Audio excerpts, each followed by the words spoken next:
We begin with breaking news. Less than 24 hours after an exclusive CTV News investigation, another dramatic resignation in the Ontario Greenbelt scandal. Khalid Rashid gone from both cabinet and the PC caucus. Good evening. It's a story you saw first right here. Contradicting accounts of a trip to Las Vegas that was investigated by the Integrity Commissioner. Rashid is now the second minister to step down in this land swap controversy, pressuring the Ford government. CTV's John Woodward's the reporter who broke the news last night. John, the response has been swift. Nathan, we did the story yesterday about what happened in Vegas. Today, Minister Rashid is now just an MPP. We learned Khalid Rashid did tell the Integrity Commissioner about the trip. He just didn't mention the massages. Just take seconds and... Khalid Rashid was Ontario's Minister of Public and Business Service Delivery until late Wednesday and an ill-fated trip to Las Vegas. Ontario's Premier Doug Ford said in a statement, Premier Ford and MPP Khalid Rashid have agreed that Mr. Rashid would resign from Cabinet and the Ontario PC caucus effective immediately. The news in the wake of a CTV News report about that trip involving Rashid, former aide to the Premier Amin Massoudi, and developer Shakir Rahmatullah.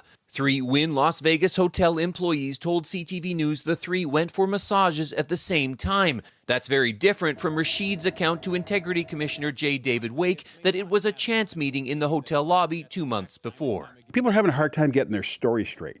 Wake found he couldn't say who tipped Rahmatullah off to apply early to get his land out of the Greenbelt, making it more valuable, but I find it is more likely than not that someone did. It's not clear from the Premier's statement what Rashid's role may have been. He said in a statement he had resigned to avoid distraction from caucus, and I look forward to taking the steps required to clear my name with the Integrity Commissioner so that I can return to the Ontario PC team as soon as possible.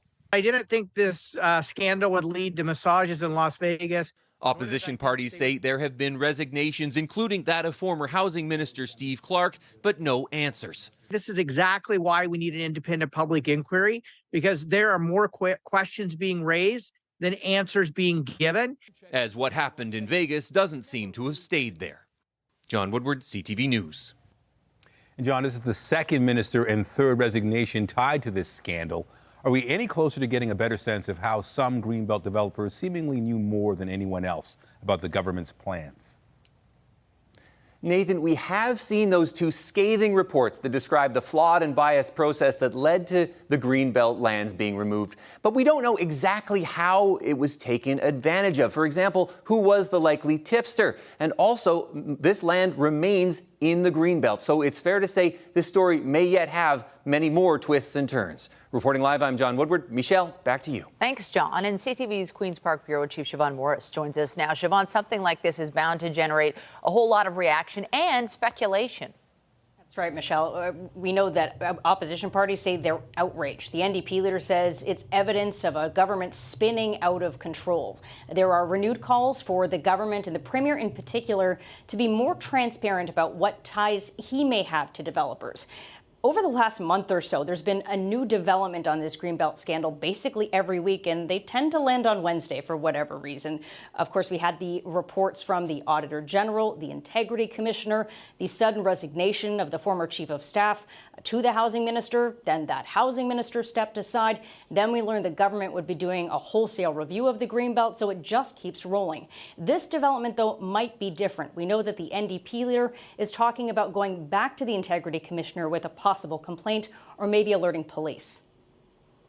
If the member lied or misled the Integrity Commission, if he perjured himself, that's a very serious matter. 2 ministers in a couple of weeks stepping down has got to be pretty unprecedented in the province of Ontario. And we keep seeing this government, again, lurch from scandal to scandal. Leaving caucus, it just indicates to me that there's something more that we don't know. What happened today should raise concern and alarm amongst all of us, but it also begs more questions. Now, the Premier will take questions on this, I'm sure, flanked by his cabinet that's now without that one minister. We could hear an announcement about a replacement. They're in Niagara Falls for a caucus retreat. We'll hear from the Premier tomorrow afternoon. Reporting live from Queen's Park, I'm Siobhan Morris. Michelle, back to you. Thank you, Siobhan. And you can continue to track every development with this story on our website. Visit ctvnewstoronto.ca for complete coverage. And remember to download the CTV News app. Straight ahead, dueling demonstrations in the downtown core. Protesters facing off near Queen's Park in a battle over gender inclusivity in schools. The rallies here in Toronto and across the country. But first, we want to get to some more developing news at this hour and a situation snarling the drive for thousands. A wild chain of events on Canada's busiest highway. If someone you know is running late tonight, we can tell you why. CTV's John Musselman is live near the 401 and Nielsen in Scarborough. John. Well, Nathan, as you can see behind me, the westbound collector lanes of the 401 are closed just before Morningside. They're diverting traffic off the highway onto some of the secondary roads. Now, this is because of a police chase mid-afternoon today. We're told by officers with 43 Division that there was a driver in some kind of distress. There was a pursuit. It started not far from Markham Road, but it ended up on the 401, and that's when the driver clipped another car and then went down an embankment, and that car ended up in the back of an industrial building where this chase came to an end. But obviously the police had to shut down the highway, the collector lanes at least, as this investigation continues, and they're telling us it will remain closed for a number of hours. So again, if you're driving in this area, you'll have to bypass the area of Nielsen and Morningside and use secondary roads to get it while this investigation goes on. Reporting live at the scene, I'm John Musselman. I'll send it back to you. All right, thank you, John. Also tonight, a place of worship targeted by thieves breaking into a Buddhist temple in Mississauga. What they stole, the damage they left behind, and why these kinds of locations are particularly vulnerable. Turning to the weather next, a live look outside from our CTV News chopper. It is Wednesday evening. It is lovely out there. We've had a lot of sunshine, clear and comfortable right across southern Ontario. Lindsay Morrison is here with a look at the current conditions. Lindsay, yes, the nights are getting cooler, but we have a lot more of this beautiful daytime weather to come. Yes, at the risk of sounding like a bit of a broken record here, Michelle, we had a beautiful day today, and we've got another nice one in store for tomorrow. It is still 24 degrees in Windsor. We are at a very comfortable 19 here in Toronto. Winds coming out of the south right now, very light in nature. It's just been a lovely breeze out there today. Worth mentioning a little bit of cloud cover across southwestern Ontario, a few showers around London and St. Thomas, but it's blue skies for us here in the GTA. And as we make our way through the evening hours tonight, mainly clear. The temperature remains in the teens for those evening hours, but tonight some communities again are going to drop close to freezing, and that's where we have a frost advisory in place. Doesn't include us here in Toronto. We're going to take you through the weekend weather forecast coming up. For now, Michelle, back to you. Thanks, Lindsay. Confrontations over gender identity, sexual orientation, and our schools. Protests and counter-protests squaring off outside Queen's Park. The subjects generating no shortage of emotion. CTV's Allison Hurst is live with more. Allison. This park was filled with scores of protesters. 2 different protests marched here with very different perspectives. Dueling protests square off on the north lawn of Queen's Park as tensions flare when the 2 groups come face to face. One side is arguing for the elimination of sexual orientation and gender identity curriculums in school. We just want to protect our kids. They should be allowed to grow up without feeling like ideology is forced on them from a young age. My 5-year-old granddaughter talks about masturbation. They teach them about sexuality. I don't think a 5-year-old and 6-year-olds should learn this kind of stuff. Protect trans kids! The other side, which was planned as a counter-protest, marched to the park to stand up for the LGBTQ2S+ community. What they say, it's protection for the parents' rights, and it's cloaked hatred. Kids are not property so that one can impose their will upon any child. Toronto police formed lines separating the 2 sides and removed demonstrators when officers say they crossed their line after being told not to. In the morning, it was those protesting the curriculum who were standing at the statue. Honestly, I'm starting to get sick of the whole LGBTQ cult thing. The rainbow flag is what's making me sick, not the actual people. They're confused. I feel bad for them. It's just everything else. I'm just disgusted by it. But by afternoon, the counter-protest had made its way onto the risers, taking over the spot. Every student should have the right, they do have the right, and that's what we're here to protect, to be able to attend school free of fear, free of violence. And that's what we're ensuring we're protecting by having those conversations in schools. The protests against the school curriculum were planned in at least 80 cities across the country. Toronto police confirmed that there was one arrest. 47-year-old Julia Stevenson is facing a charge of possession of a weapon and a charge of carrying a weapon while attending a public meeting. Police did not confirm what the weapon was. Reporting live, I'm Allison Hurst. Michelle, back to you. Trans kids! Protect trans kids! Protect trans kids! Protect trans kids! Thanks, Allison. Crowds of demonstrators faced off in Peterborough today as similar protests and counter-protests took place in other Ontario cities. This was the scene in Kitchener this morning as opposing sides gathered in Carl Zare Square. In Ottawa, groups gathered outside Parliament Hill and the Supreme Court of Canada. Mayor Mark Sutcliffe said the protests against the school curriculum will only cause harm to youth who are looking for our support and acceptance. We are here! We are queer! Protesters on both sides of the issue took to the streets in cities across the country today. Competing rallies were held outside Halifax City Hall before moving to the provincial legislature. In Moncton, about 100 people gathered at a park. New Brunswick is one of the provinces where parental consent is needed before teachers can use students' preferred first names and pronouns. And emotions ran high in Montreal today, where simultaneous rallies were held outside the local office of the Premier. There were angry exchanges between protesters and counter-protesters amid a sizable police presence. People for and against gender and sexual diversity education also rallied in Edmonton. The coordinator of 1 Million March for Children there said the group wants healthy boundaries in schools. A counter-protest group in the Alberta capital says inclusive policies in schools are helping more children feel safe and accepted. Understand what you are talking about. And there were dueling protests in downtown Vancouver as well. The mayor, BC's premier, and the province's human rights commissioner have all denounced the 1 Million March for Children demonstration. The group says it's opposed to what it calls gender ideology in the nation's schools. Coming up, the new twist in a tense diplomatic situation involving Canada and India. A travel advisory now issued and the people caught in the middle. Turning to transit now and how the TTC plans to boost security and restore customer confidence in the system. It involves a lot more staff acting as eyes and ears on the ground. CTV's Natalie Johnson is at TTC headquarters tonight with more on this. Natalie. That's right, Michelle. This is a $10 million proposal to increase the visibility of transit staff in the system. It is designed to detect and deter crime and also help those who are seeking shelter. Boarding the bus this morning, many TTC riders say they are still wary of safety in the system. In the night time, I don't feel that safe. Times have changed. We always hear that something keeps happening on the station, so maybe they could do something about that. And indeed, the TTC says rider satisfaction with personal safety is still down, with barely half of riders reporting feeling safe in the system. TTC riders, we want you back.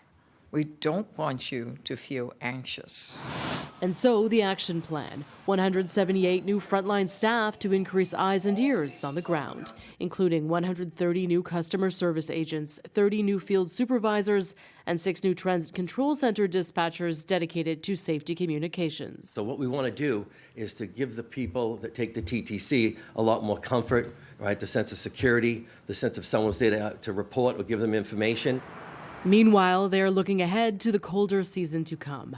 The chief safety officer's report reading, quote, "The TTC is anticipating an increase in the use of the transit network for sheltering in the coming winter months due to weather changes and the limited availability of housing and shelter beds in the city of Toronto." The transit system should get you to your destination. The transit system should not be your destination when it comes to housing.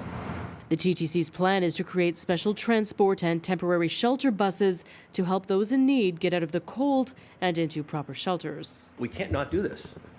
That's the proper grammar, right? We have to do this now to make sure our customers are feeling comfortable for this winter. The TTC will also maintain crisis workers in the system who can help those in distress and extend the contracts of its 50 security guards. It will continue to onboard 50 new special constables in addition to the Toronto police patrols during peak times. So where is the money coming from? Well, the Eglinton and Finch LRTs are late in opening, and so the city is saving on operating costs there. The TTC would redirect that money to this new safety plan if the board signs off next week. Reporting live, I'm Natalie Johnson. Nathan, over to you. All right, thank you, Natalie. More fallout in the growing rift between Ottawa and New Delhi following accusations of government involvement in the killing of a Sikh activist in Vancouver. India issuing a warning to its citizens and international students traveling to Canada. CTV's Kevin Gallagher reports.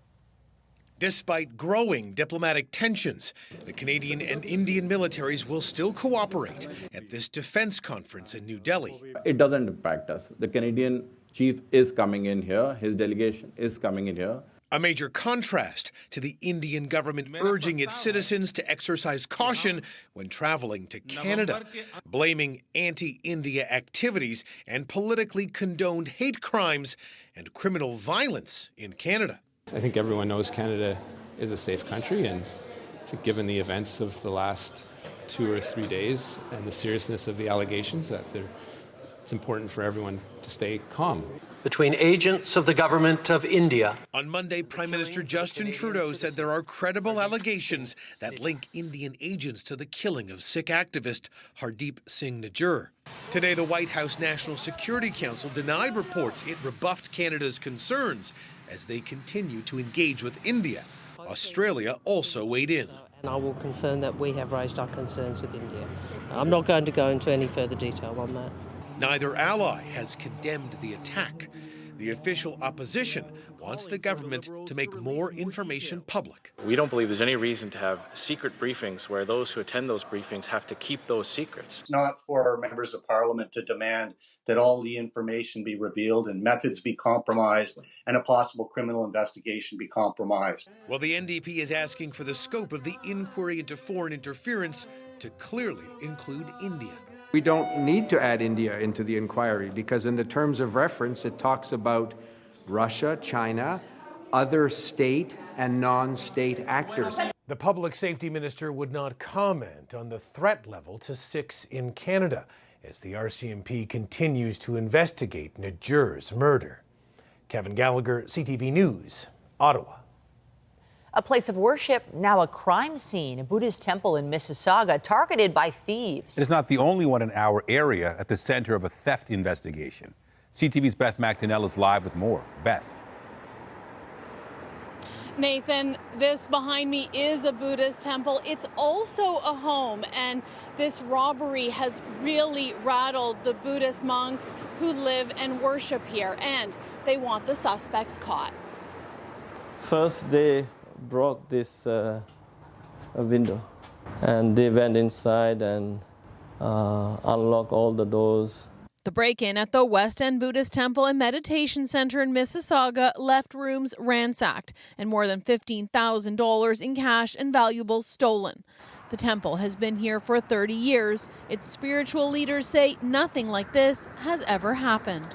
It seems kind of unsafe. People are very concerned. And we offer meditation classes, and people come here for peace of mind. And now imagine somebody is meditating with this concern. This Buddhist monk shared security video with CTV News from the day of the robbery, Saturday, September 9th. It shows a man poking around in the middle of the day. The monk believes once the man figures out no one is around, 2 other suspects show up and break the window. But that spot doesn't have a camera.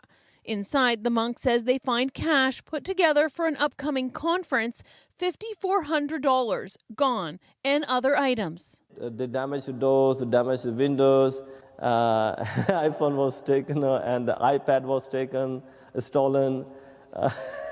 Good humor aside, the monk says he's aware of 15 break-ins at Buddhist temples in Ontario, stretching from Niagara east to throughout the GTA.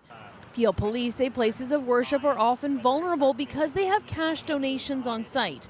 They say while it's concerning to hear about other break-ins and are investigating this Mississauga one, whether religious artifacts are damaged or there is hateful vandalism is taken into consideration. In the past month or so, I can recall 2 other instances of places of worship. They weren't Buddhist temples per se, but they were places of worship.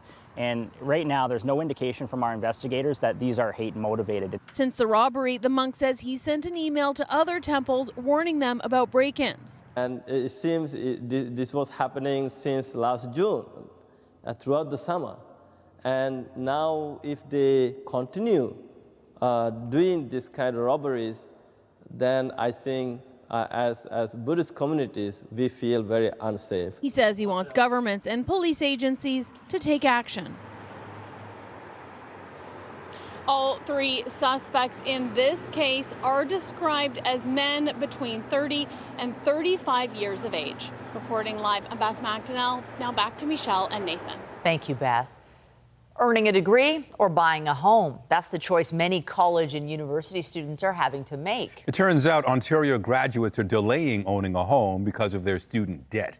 CTV's Rahim Ladani joins us in studio with more. Rahim. Well, Nathan and Michelle, post-secondary education is not cheap, and a new report suggests if the provincial government doesn't make it easier to pay back those loans, Ontario's bright minds will be moving out of the province. As college and university students move forward in their post-secondary education, many are also hoping to take a step towards home ownership. But one thing seems to be standing in the way. For this year alone, I owe I think $7,000 for tuition, so it's quite a bit. Probably like $16,000. The latest poll from the Ontario Real Estate Association finds student debt is a major barrier to buying a home for young people. I definitely probably have to live with my parents for a couple of years. There's just no chance a home is in this climate. As of right now, just OSAP paid for this and then have to deal with that in the future. According to the survey, 53% of graduates who have incurred education debt are still trying to repay that money. On average, that debt is more than $14,000, and 42% of graduates are considering leaving Ontario for a lower cost of living. If we want that next generation of talent to work here, to be our next entrepreneurs, to build our new businesses, we need to solve this housing affordability crisis, and a big part for young people starts with student debt. Ontario realtors are calling on the provincial government to make some changes to forgive debt. They want interest eliminated on all provincial student loans, a move the federal government already agreed to earlier this year. They want the grace period for OSAP loan repayments to be extended from 6 months to 1 year. And they want the provincial and federal governments to allow graduates to reduce their OSAP if they add money into Canada's first home savings account. So they put $5,000 away for a down payment someday, knock $5,000 off their OSAT debt. That will be a big step forward. And a step closer to owning a home. The survey also polled parents and found because of the high housing costs, nearly half of parents of the graduates say they plan to stay in their family home for the next decade. Reporting live, I'm Rahim Ladani. Michelle, I'll send it back to you. Thank you, Rahim. At the UN today, the Prime Minister touted Canada's environmental efforts and pledged to help other nations deal with climate change. Canada has already committed to reduce by 2030 methane emissions from the oil and gas sector by at least 75% below 2012 levels. And today, I can announce that the draft regulations we will share soon will be designed to help us exceed this already ambitious target. Justin Trudeau also announced his government will allocate an additional $700 million to the Poverty Reduction and Growth Trust. The fund assists developing countries combat global warming. Ukraine's president also spoke today at a special meeting of the UN Security Council. Regardless of who you are, the current UN system still makes you less influential than the veto power possessed by a few and misused by one, Russia. That is to the detriment of all other UN members. Volodymyr Zelensky accused Russia of waging criminal and unprovoked aggression that undermines all norms of war and the UN Charter. The president also said action should be taken to prevent Moscow from using its veto at the Security Council.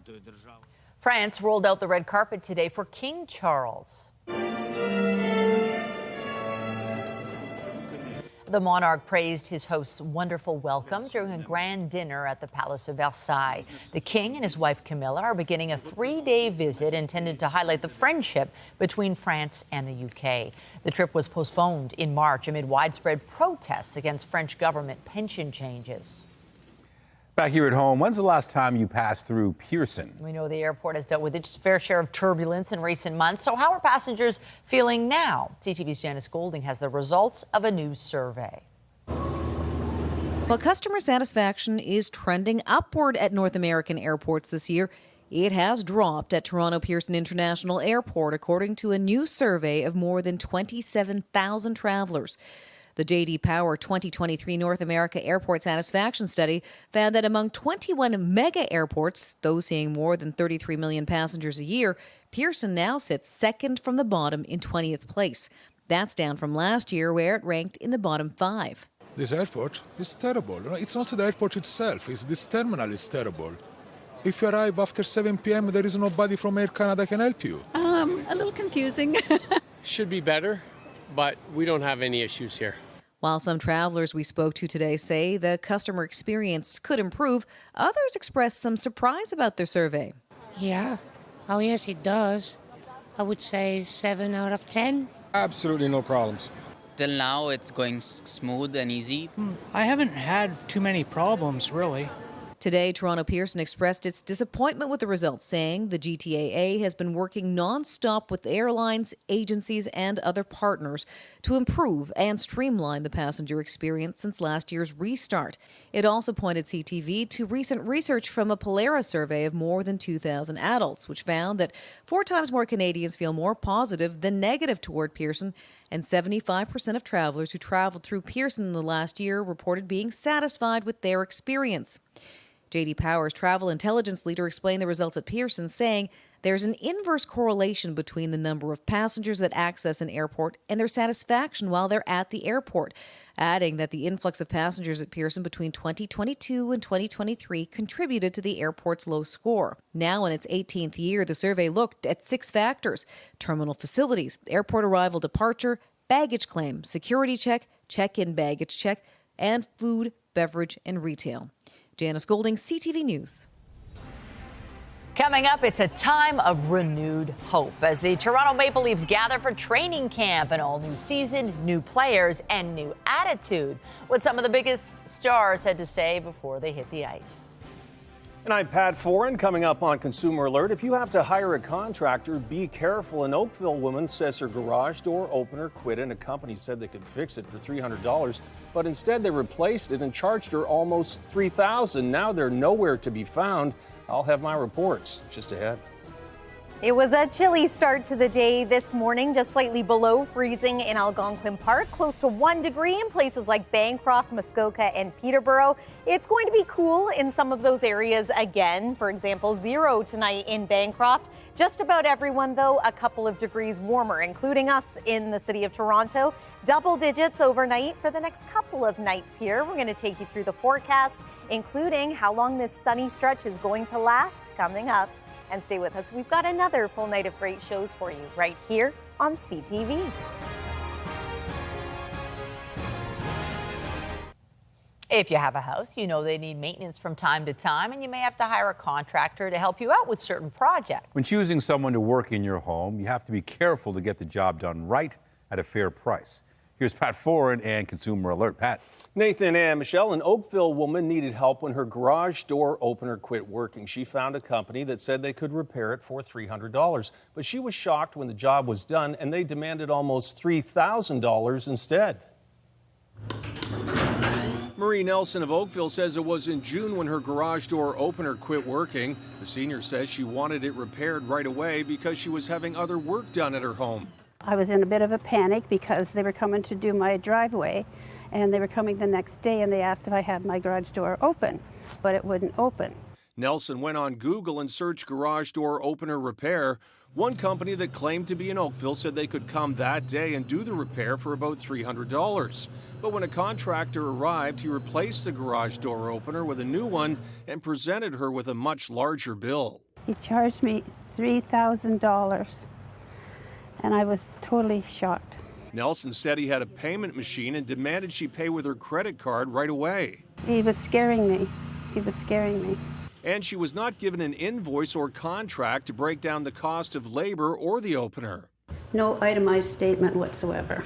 The contractor who installed the new door opener placed a sticker in her garage indicating their business is called Lux Service, and their website, luxgaragedoors.ca, says they're located in Vaughan. CTV News contacted the company with several emails and phone calls. A senior says she was charged almost $3,000 to install a garage door opener.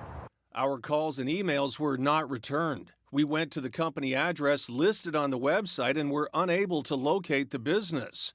According to Consumer Protection Ontario, when hiring a home service contractor, seek recommendations from family and friends, deal with a local company, confirm the cost of work before it begins, and ask for an itemized contract or invoice. Nelson still wants a refund, but the company is nowhere to be found. I'd like a reasonable refund. I don't want this to happen to others, but I would like a refund because I think he really, really overcharged me. And a basic garage door opener installed will cost around $600 and be more or less depending on your home, but it shouldn't cost $3,000. If you're getting one, make sure you know the total price before allowing work to begin. On your side, I'm Pat Foran.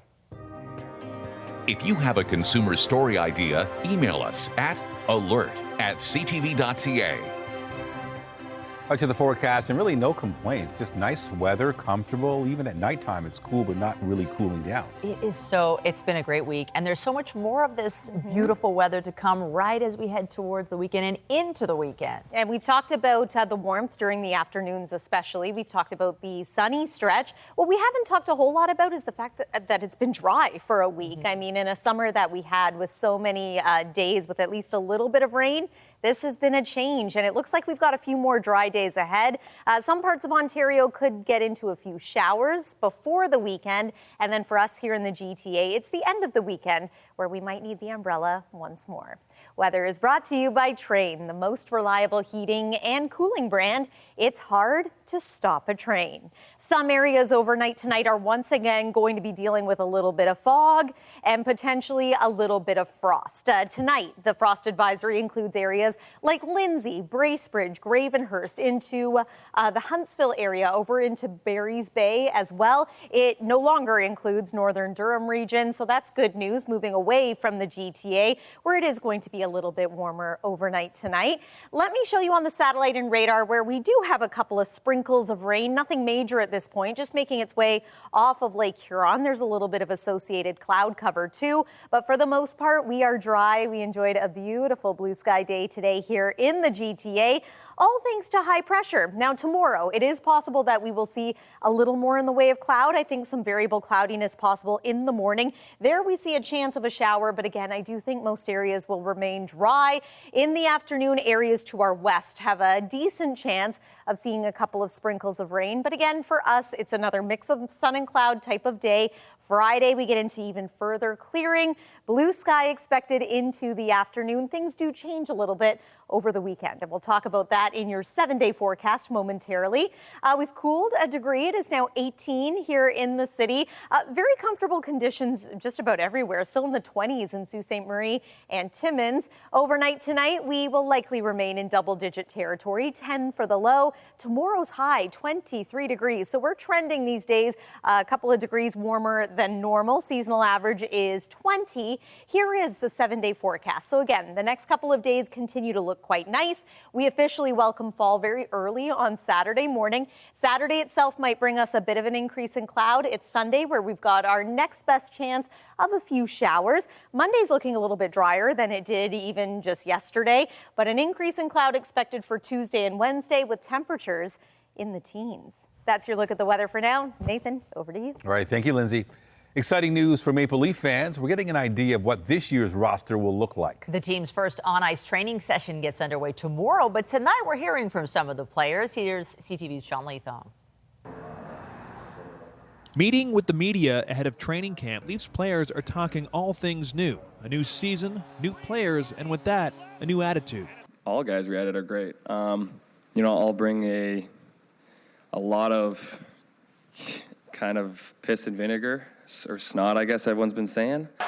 Here's Riley. He scores! After winning a playoff series for the first time in 19 years, the Leafs would then lose in 5 games to the Florida Panthers in a series where the team at times was pushed around. Enter gritty and talented players like Tyler Bertuzzi, Max Domi, and Ryan Reeves. I mean, it never hurts to have a little extra muscle in your lineup, so. The new players come courtesy of new general manager Brad Treliving, who says the shift in attitude is the beginning of creating a new identity. The one thing I would take away from what I've seen in the time I've spent with these players over the summer, this is a driven group. It's a serious group. One change announced today is that William Nylander will move over from the right wing to start training camp playing center. He was drafted as a center. He played center with the Marlies in the minor leagues when Sheldon Keefe was his coach there. But this is a major development. If he can become a center, that's going to help the team's depth down the middle because they have John Tavares and Austin Matthews there. And with an entire season ahead of them, Captain John Tavares says the goal remains the same.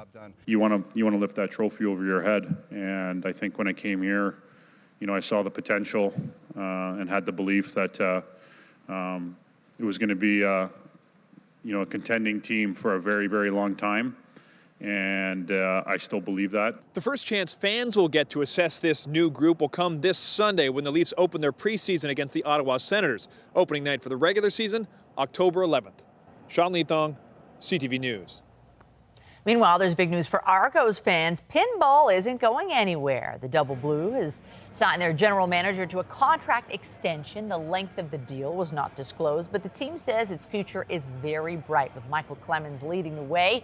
Under Pinball, the Boatmen have won a Grey Cup and 3 straight division titles. They're 11-1 this season. Also tonight, bringing a Canadian icon to life through art.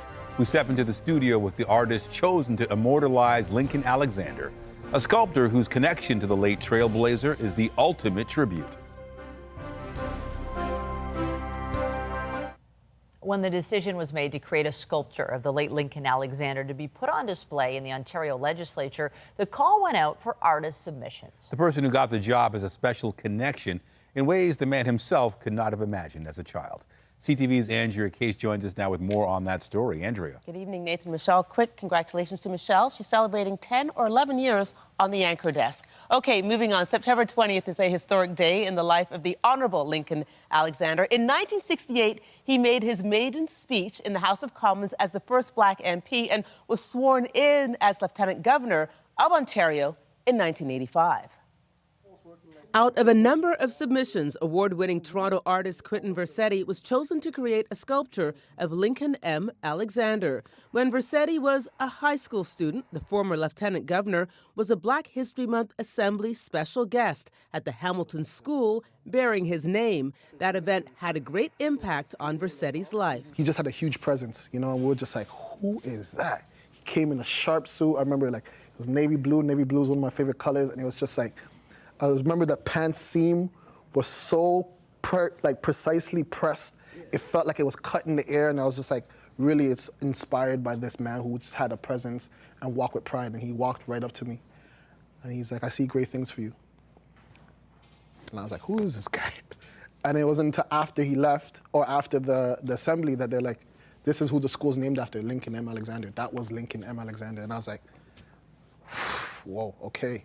A troubled teen who saw some of his peers die at a young age, Versetti would eventually be expelled, but art always brought him comfort. First it was for therapy, to help heal some of the wounds that I was experiencing as a young person growing up in a rough neighborhood and losing a lot of my friends and just making sense of the world around me. And so it became a therapeutic output. And then I realized it was actually helping other people to heal. Studying art here and in Venice, his passion went from healing himself to healing his community. Funding the commemorative bust project is the Black Opportunity Fund. It will be on permanent display and said, visibility is possibility, and what you can see, you can be. So what we're looking at is changing the narrative and what are the opportunities available for not just Black youth, but for all Canadians. The finished Link Bus project will be unveiled on January 21st, 2024, on what would have been his 102nd birthday, and will also be part of all future tours given at the legislature. For CTV News, I'm Andrea Case. Happy birthday tomorrow, Michelle. Oh, thank you, Andrea. Well, after decades of working with Pat Sajak, Wheel of Fortune viewers will soon get to see Vanna White alongside a different host. Of Wheel is just around the corner. That's right, Vanna. And here's a Wheel of Fortune just kicked off its 41st season, considered the farewell season for Sajak. But Variety reports Vanna White has extended her contract by another 2 years into the year 2025-26. That means she'll be back revealing letters as hosting duties switch over to Ryan Seacrest next season. He says he can't wait to work with her. Sometimes when bands take a break, they never come back. But it looks like BTS fans won't have to worry. The K-pop band hasn't been active recently while members carry out mandatory military service in South Korea. But today, Rolling Stone reported all 7 members of BTS will re-up their contracts with their record label. Group activities still aren't expected until 2025. Taylor Swift fans have a reputation for solving riddles from the pop star, and she put those skills to the test as she promotes an upcoming album release. Oh, look, you did it. You unlocked the 1989 Taylor's version vault. The singer teamed up with Google to post a secret word puzzle game, and Swifties solved more than 35 million rounds over the last day. That unlocked a preview of bonus tracks on 1989 Taylor's version. Swift soon released the full song list for the re-recorded album, which is out October 27th. Stars Tonight is brought to you by Lastman's Bad Boy. Who's better? Nobody. How many PC cabinet ministers have to resign in disgrace before the premier accepts responsibility and accountability? Updating our top stories, Khalid Rashid, Ontario's Minister of Public and Business Service Delivery, has resigned amid contradicting reports of a trip to Las Vegas. The trip was investigated by Ontario's Integrity Commissioner as part of the inquiry into the Ford government's Greenbelt development plans.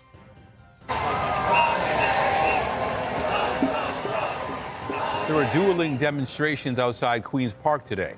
Protesters calling for the elimination of sexual orientation and gender identity curriculum in Canada gathered as part of a nationwide rally called the 1 Million March for Children. They were met by counter-demonstrators who say the rally promotes anti-LGBTQ2S+ rhetoric. As Buddhist communities, we feel very unsafe. Police are searching for suspects following a robbery at a Buddhist temple in Mississauga. More than $15,000 in cash and valuables were stolen on Saturday, September 9th. And it's the latest in a series of break-ins at temples in the GTA, though police have not confirmed a link between all the incidents. On the markets, the Canadian dollar is down almost 1/5 of a cent to 74.23 US. American benchmark oil falling 82 cents, closing at 89.66 US a barrel. And the TSX Composite Index losing 420, ending the day at 20,214. Some good news for drivers filling up their gas tanks today. Dan McTeague, the president of Canadians for Affordable Energy, says prices fell 8 cents overnight. That puts the price at $1.62.9 per liter on average at most GTA stations. McTeague says this drop is due to a shift from summer to winter blends of gasoline. This is the lowest price we've seen since July 19th. Tonight, a turbulent new turn for the relationship between Canada and India. New Delhi issues a travel advisory as the diplomatic rift deepens. What it means for tourists and international students. That story and more later on CTV National News. To Greece now, where a zoo east of the capital is celebrating a very special delivery. A rare red panda is making its public debut after being born at the zoo 2 months ago. The small tree-dwelling mammals are native to the Himalayas and southwestern China, but they're not closely related to the better-known giant panda. Experts say red pandas face a very high risk of extinction because of habitat loss. So that makes births like this all the more important. Aren't they cute? They are. The Toronto Zoo has some red pandas, and if you're lucky to go and see one, it's really something. Oh, awesome. Well, and if you're lucky enough to go out and enjoy the sunset tonight, you might catch a good one again. It's been a nice week overall, and waking up tomorrow, we will have more sunshine mixed with cloud. It's not going to be quite as chilly as it was this morning. Hey, tomorrow looks like another picture-perfect day to do some apple picking. Daytime high 23 degrees. A reminder, fall arrives this weekend. I know it really does kind of feel like summer, doesn't it?